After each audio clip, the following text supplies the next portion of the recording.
My fiancée said, "Stop interfering in my matters. We're not married yet," after I questioned her $5,000 handbag purchase. So I cut off all financial support and watched our engagement crumble. So I'm 32, been with my fiancée Sarah, 29, for 3 years, engaged for 8 months. We were supposed to get married next spring.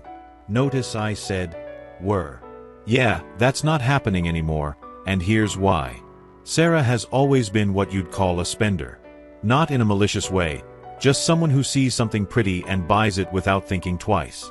Designer handbags she uses once, workout equipment that becomes expensive coat racks, subscription boxes for hobbies she tries for 2 weeks. You know the type. When we first started dating, I found it kind of endearing. She was spontaneous, fun, lived in the moment. I'm more of a planner, so it felt like she balanced me out. But as we got more serious and started talking about marriage, kids, buying a house together, her spending habits started to worry me.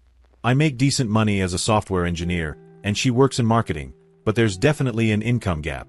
Not huge, but enough that when she was spending $300 on skincare products she saw on TikTok or dropping $500 on a weekend spa trip with her sister, it started to affect our joint savings goals. The first real argument we had about money was last year when she booked a girls' trip to Miami without discussing it with me first.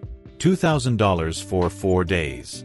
When I saw the charge on her credit card, I asked if maybe we should have talked about it since we're planning a wedding and saving for a down payment on a house. Her response? "It's my money, Daniel. We're not married yet." Fair enough, I thought. But then why were we combining finances for everything else? Why was I covering her portion of groceries when she overspent on clothes? Why was I paying for all our date nights because she'd blown her discretionary income on random Amazon purchases? The pattern continued. She'd overspend, run short on money for actual necessities, and I'd cover the difference without her even asking. It just became automatic. Sarah needs gas money? I'd Venmo her. Sarah's credit card bill was higher than expected? I'd help out. Sarah wanted to try that new expensive restaurant? I'd book it and pay. Don't get me wrong, I didn't mind supporting the woman I loved. But what bothered me was the complete lack of awareness or gratitude. It was like she expected it while simultaneously maintaining that her money was hers alone. The breaking point came 2 months ago. Sarah had been obsessing over this luxury handbag. Not just any handbag, but a limited edition Chanel that cost $4,800. For a purse. She'd been talking about it for weeks, showing me Instagram posts, hinting that it would be the perfect early wedding gift. I told her gently that maybe we should focus on our savings goals instead. We'd already had to push back our house hunting timeline twice because our down payment fund wasn't growing as fast as we'd hoped. The wedding was costing more than we'd budgeted for. Adding a $5,000 handbag to that seemed irresponsible. She didn't take it well. "You're being controlling," she said. "This is exactly what my sister warned me about. You're trying to manage my life like we're already married." I tried to explain that I wasn't trying to control her, I was trying to help us reach our shared goals. But she shut down the conversation. The next day, she bought the bag anyway. Put it on her credit card, which was already carrying a balance. When I saw the notification on our shared finance app, I decided we needed to have a serious conversation. That conversation did not go as planned. I sat her down and explained, as calmly as I could, that I was concerned about our financial compatibility. I suggested we see a couples therapist who specializes in financial planning before marriage. I even offered to pay for the sessions. Sarah's face went red. "I can't believe you're being such a control freak about this. Stop interfering in my matters and stop acting like we're already married. We're engaged, not joined at the hip." Something in her tone, the dismissiveness, the way she said it like being married to me would be some kind of burden, just clicked something in my brain. "You're absolutely right," I said. "I apologize for overstepping." She looked surprised, like she'd expected more of a fight. "Oh, well, good. I'm glad you see it that way." "I do. In fact, I think we should keep everything completely separate until we're actually married. You handle your finances, I'll handle mine." She nodded enthusiastically. "Exactly. That makes so much more sense." I wish I could say I planned what happened next, but honestly, I was just hurt and reacting. But her dismissal of our engagement, like it meant nothing, like planning a future together meant nothing, it changed something fundamental in how I viewed our relationship. The very next morning, Sarah called me asking for a ride to work. Her car was at the dealership getting serviced, which I'd arranged and was planning to pay for as usual. "You'll need to call an Uber," I told her. "I've got meetings starting early." She seemed confused. "Can't you just push them back 30 minutes? You know I can't afford Uber every day this week." "That sounds like something you should have considered before scheduling the service. But hey, your car, your responsibility." First sign of the new dynamic. I could hear the frustration in her voice, but she couldn't really argue because she'd literally just told me to stop acting like we were married. That afternoon, she texted asking if I wanted to grab dinner at our usual place, a pretty upscale Italian restaurant where the average entree was $35. "Sure," I replied. "Want to meet there at 7? We'd never met at restaurants before. I always picked her up, we went together, I paid. But things were different now. When the check came, I didn't reach for it. Just sat there sipping my wine while Sarah stared at the little black folder like it was a bomb. "Are you going to get this?" she finally asked. "Why would I? You said we should keep our finances separate until we're married. Daniel, you know I'm tight on money right now. Because you bought a $5,000 purse yesterday. That was your choice." She ended up paying with her credit card, but the look on her face told me she was starting to understand the new reality. Over the next week, the requests kept coming, and I kept redirecting them back to her. Could I cover her portion of her friend Lisa's birthday dinner? No, but she could ask Lisa if they could go somewhere more budget-friendly. Could I help with her credit card payment this month? No, but she could look into a payment plan with the company. Could I pay for the couple's spa day she'd booked for us? No, but she was welcome to cancel and get a refund. Each no was polite but firm, and each one seemed to shock her more than the last. The real meltdown came when she realized I wasn't joking about keeping everything separate until marriage. Sarah had planned a weekend trip to visit her college roommate in San Francisco. Flights, hotel, rental car, the works. She'd booked it assuming I'd pay my half like always, but when she sent me the Venmo request, I declined it. "What do you mean you declined it?" she called, sounding panicked. "I mean I'm not going to San Francisco. I never agreed to go to San Francisco, but you always come with me on these trips. That was back when we were planning a life together. Now we're just engaged people keeping things separate until marriage." Long pause. "Daniel, you're being ridiculous. I can't afford this trip on my own." "Then you should probably cancel it. I hear they have pretty good refund policies if you cancel more than 48 hours in advance." She hung up on me. But here's what really got to me. She didn't cancel the trip. Instead, she called my mom. My mom, who absolutely adores Sarah, called me that evening. "Honey, Sarah is very upset. She says you're punishing her financially." "Mom, I'm not punishing anyone. I'm respecting the boundaries she set. She told me to stop acting like we're already married, so I'm not." "But you love her. Couples help each other." "Absolutely. And when we're married, I'll be happy to combine our resources and support each other fully. Until then, she's made it clear she wants independence." My mom was quiet for a moment. She did seem surprised when I suggested she could ask her parents for help with the trip money. Exactly. Sarah wanted independence from me, but not actual independence. The San Francisco situation was just the beginning. Over the next month, everything that had been automatically handled by us became her individual responsibility. Wedding planning became particularly interesting. We'd already put deposits down on everything: venue, caterer, photographer, band. I'd paid for most of it up front since I had better credit and more liquid savings, with the understanding that we'd sort out the finances later. But now, later, was apparently going to be after the wedding. When Sarah wanted to upgrade the floral arrangements, I asked if she'd run the numbers on what it would cost her specifically. "What do you mean, me specifically?" "Well, if you want the upgrade, you should pay for it.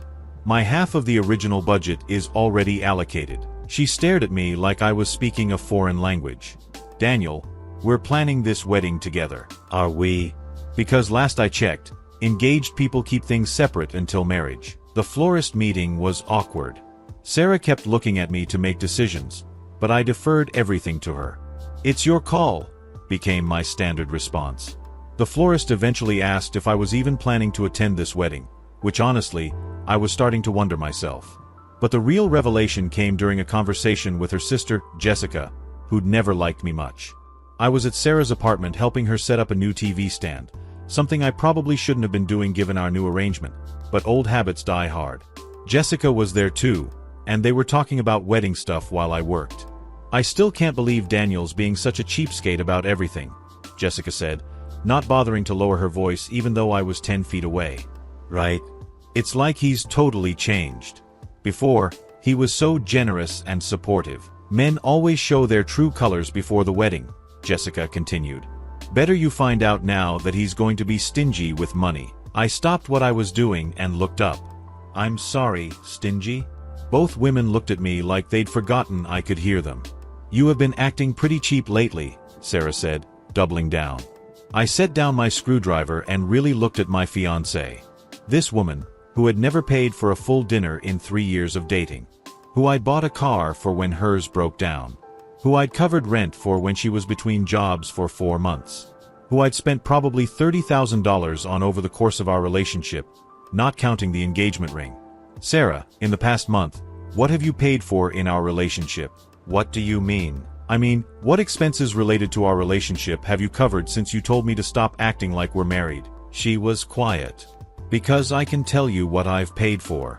I paid for dinner tonight when we went to Rose's. I bought groceries for your place last weekend. I filled up your car with gas on Tuesday. I paid the deposit for the rehearsal dinner venue." "Should I continue?" Jessica jumped in. "That's what men are supposed to do," and there it was. The real issue wasn't that I was being controlling about Sarah's spending. The issue was that Sarah wanted the benefits of being in a serious, committed relationship while maintaining the freedom to act single when it came to financial responsibility. "You're right, Jessica. That is what men do in serious relationships. But Sarah just told me we're not in that kind of relationship yet." The silence in the room was deafening. I finished installing the TV stand and left. That night, Sarah came to my apartment. She had her key, so she let herself in while I was making dinner. "We need to talk about your attitude," she said, sitting down at my kitchen table like she owned the place. "What attitude is that?" "This whole financial punishment thing. It's not attractive, Daniel." I turned around to face her fully. "Punishment? I'm respecting your boundaries. You told me to stop interfering in your matters and stop acting like we're already married." I listened. "That's not what I meant, and you know it." "Then what did you mean?" She was quiet for a long moment. "I meant about the big purchases, not everything. So you want me to pay for your day-to-day life, but stay out of decisions about major purchases. Do I have that right?" "It's not that simple." "It actually is that simple. You want the benefits of a financial partnership without the accountability that comes with it." She started crying, which honestly surprised me. Sarah wasn't much of a crier. "I love you, Daniel. I want to marry you. I just don't want to feel controlled, and I don't want to feel used." The word hung in the air between us like a physical thing. "Used? I don't use you." I pulled out my phone and opened my banking app. "Sarah, in the past 3 years, how much money do you think you've contributed to our shared expenses?" "I don't know. I don't keep track like that." "I do. Roughly 15%. You've covered about 15% of our shared costs. Dinners, trips, entertainment, your emergencies, gifts for your family. 15%. She was staring at me like I'd grown a second head. "I make less money than you. You make 70% of what I make. But you contribute 15% of our shared expenses. The math doesn't add up unless you're prioritizing other things over our relationship." I showed her the banking app. "This is what I've spent on you in the past 3 months alone. Not us, you specifically. Your car payment when you overspent in July. Your credit card minimum payment in August. Your portion of your cousin's wedding gift. Your bridesmaid dress for Lisa's wedding. Gas money. Grocery money when you run short." She was looking at the numbers like they were written in hieroglyphs. "I never asked you to track all of this. You didn't need to ask.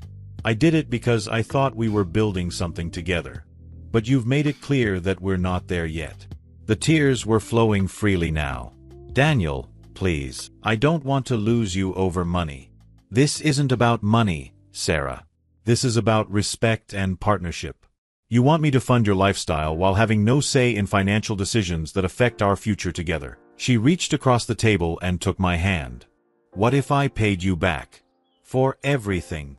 I gently pulled my hand away. With what money? You're already carrying credit card debt from the handbag purchase. The conversation ended with Sarah promising to do better, and me feeling emotionally exhausted. But her version of doing better was interesting. Instead of changing her spending habits, Sarah decided to find additional sources of income. Not by getting a side job or freelancing in her field, but by asking for money from other people. First, she hit up her parents. Her dad, who I'd always gotten along with well, actually called me. Daniel, Sarah's mother, and I are a bit concerned about these financial requests. She's asking for help with wedding expenses and monthly bills. Is everything okay with your job? I explained the situation as diplomatically as possible. That Sarah and I were working through some differences about financial management before marriage. Ah, he said, and I could hear the understanding in his voice. Well, we've certainly noticed that Sarah hasn't developed the most responsible spending habits. It's something we're working on. Good luck with that, son. We tried for 29 years. Yikes. Next, Sarah started a fundraising campaign among her friends. Not formally, but she began hinting in group settings about how expensive the wedding was getting, how tight money was, how stressed she was about everything. Her friends, being good friends, started offering to help with various things. Lisa offered to pay for the bridal shower venue. Her cousin Amy bought her wedding shoes. Her work friend Kate organized a group gift to cover the rehearsal dinner flowers. I found out about this when Lisa called me to coordinate about the bridal shower. I'm so glad Sarah has friends willing to step up during tough times, I said carefully. Oh, it's the least we can do. She explained how you've been struggling with money lately and had to cut back on wedding expenses. I nearly dropped the phone. I'm sorry, she said. What? Long pause. Maybe I misunderstood. After that phone call, I did something I'd never done before. I started paying attention to what Sarah was telling people about our situation.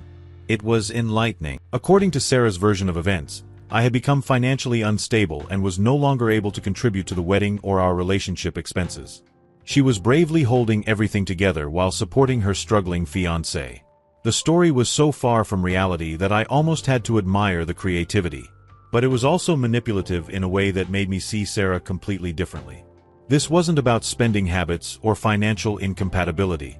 This was about fundamental honesty and integrity. I decided to test something. I called Sarah and told her I'd gotten a bonus at work and wanted to take her somewhere nice to celebrate. Oh my God, Daniel, that's amazing. I was so worried about your job situation. My job situation? Well, you know, with you having to cut back on everything lately. Sarah, there's nothing wrong with my job. There's nothing wrong with my finances. I've been choosing not to pay for your expenses because you asked me to stop acting like we're already married. Silence.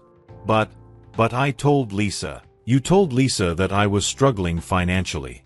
You've been telling everyone that I'm the problem. More silence. I was embarrassed, she finally said. Embarrassed about what? About the truth. And there it was. Sarah was more comfortable telling our friends and family that I was financially unstable than admitting that she'd pushed away a supportive partner with her own financial irresponsibility. That night, I sat in my apartment thinking about everything that had happened over the past 2 months. The dismissiveness, the entitlement, the manipulation, the lies to our social circle. I thought about what our marriage would actually look like. Sarah expecting me to fund her lifestyle while shutting me out of any financial decisions. Me working extra hours to cover her overspending while getting no say in our shared financial future. Her telling people I was controlling when I tried to discuss budgets, or that I was struggling when I stopped enabling her spending. I thought about what I actually wanted in a marriage. Partnership. Mutual respect.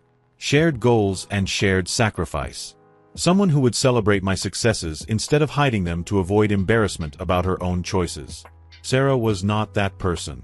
The next morning, I called her and asked if she could come over. We needed to have a serious conversation. She arrived with coffee and pastries from the expensive bakery across town, a peace offering that probably cost $40. Before we talk, I said, I have a question for you. What do you think marriage actually means? She looked puzzled by the question. It means we love each other enough to commit to spending our lives together? Okay. And what does that look like practically? Day to day. I don't know. Like what we have now, but official. But what we have now is you maintaining complete financial independence while relying on me to cover the shortfalls that your independence creates. She was quiet. Sarah, I don't think you want to be married. I think you want to be supported. That's not fair. Isn't it? You want me to pay for your lifestyle, but you don't want me to have any input into financial decisions. You want the security of my income, but you don't want the responsibility of managing money as a team. You want me to rescue you from the consequences of your choices, but you don't want to change the choices. She started crying again. I do want to marry you. Why? And please don't say because you love me. I know you care about me. But why do you want to be married to me specifically? She couldn't answer. Sarah, I think what you love is how I make you feel. Secure. Taken care of. Free to do whatever you want without consequences. But you don't actually want the partnership that marriage requires. I can change. You've had 2 months to show me that change. Instead, you've been lying to our friends and family, manipulating them into funding your expenses, and maintaining the same spending patterns that created this problem in the first place. I took a deep breath. I think we should postpone the wedding. The crying stopped abruptly. Postpone? For how long? Indefinitely. Until you can demonstrate that you actually want a partnership instead of a benefactor. Daniel, please. The deposits are already paid. Everyone's planned their travel. The invitations went out last month, and there it was again. Her concern wasn't about losing me, it was about the logistics and embarrassment of canceling a wedding. The deposits are a sunk cost, Sarah. Much smaller than the cost of a divorce. She left that afternoon. I spent the evening calling the vendors and our families to explain that the wedding was off. Most people were understanding, especially after I explained some of the financial issues we'd been working through. My mom was actually relieved. I was wondering when you were going to realize that girl was using you, she said. Thanks for the vote of confidence, Mom. Sometimes love makes us blind to red flags, honey. But you're too smart to stay blind forever. Sarah's parents were less understanding, but mainly because they were embarrassed about having to explain the cancellation to their social circle. Her dad did pull me aside at one point to say he hoped we could work things out, but he understood why I needed to protect myself. For about a week after the wedding was canceled, Sarah tried everything to get me back. Promises to change, offers to go to couples therapy, elaborate gestures like having flowers delivered to my office. But the flowers came with a note that said, "I'm sorry for being financially irresponsible," which showed me she still didn't understand the real problem. This wasn't about money. It was about respect, honesty, and partnership. The final straw came when Sarah showed up at my apartment one night, drunk and emotional. "I talked to a lawyer," she announced. "About what?" "About whether I can get back the money you spent on me. Since you're using it against me now." I stared at her. "Sarah, go home. You're drunk." "The ring too." "Technically, if you break the engagement, I get to keep the ring. The ring is yours. I'm not asking for it back. But the other stuff. The car down payment, the credit card help, the rent money when I was unemployed.